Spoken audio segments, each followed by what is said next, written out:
ಹೇಳ್ರಿ ರೈತರು. ನಾವು 2 ಎಕರೆ 10 ಗುಂಟೆ ಜಮೀನಿನಲ್ಲಿ ಸರ್ವಶ್ರೀ ಕಂಪನಿಯ ಎಣ್ಣೆಯನ್ನು ಸಿಂಪಡಣೆ ಮಾಡಿರುವುದರಿಂದ ನಮಗೆ ಸರಾಸರಿ ಎಕರೆಗೆ 11ರಿಂದ 12 ಕ್ವಿಂಟಲ್ ಉದ್ದುಗಳು ಬರುವುದು.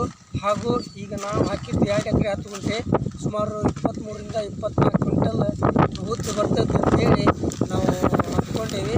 ವಿದ್ಯಾ ಮೇಡಮ್ ಅವರು ನಮಗೆ ಭಾಳ ಸಹಕಾರ ಕೊಟ್ಟರು. ಈ ಎಣ್ಣೆ ತಗೋರಿ ಅಂತ ಹೇಳಿದರು. ಮೊದಲು ನಾವು ಬೇರೆ ಎಣ್ಣೆ ಸಿಂಪಡಣೆ ಮಾಡ್ತಿದ್ವಿ. ಇದನ್ನು ಹಾಕಿದ್ದು ನಮಗೆ ಈ ವರ್ಷ ಭಾಳ ಉತ್ತಮ ಇಳುವರಿ ಬಂದಿದೆ ಅಂಥೇಳಿ ನಾವು ಹೇಳ್ತೇವೆ. ನಿಮ್ಮ ಸರ್ವಶ್ರೀ ಕಂಪನಿಗೆ ಹಾಗೂ ವಿದ್ಯಾ ಮೇಡಮ್ ಅವರಿಗೆ ಧನ್ಯವಾದಗಳನ್ನು ಹೇಳ್ತಾ ನಾನು ರೈತ ಕೈ ಮುಗಿದು ತಮ್ಮಲ್ಲಿ ಇದನ್ನು ಕುಂದಗೋಳದಾದ್ಯಂತ ಇನ್ನೂ ಹೆಚ್ಚಿನ ಸಂಖ್ಯೆಯಲ್ಲಿ ರೈತರಿಗೆ ವಿಚಾರ ಮಾಡಿರಿ ಅಂತೇಳಿ ನಾವು ಕೈ ಮುಗಿದು ಕೇಳ್ಕೊತೀವಿ.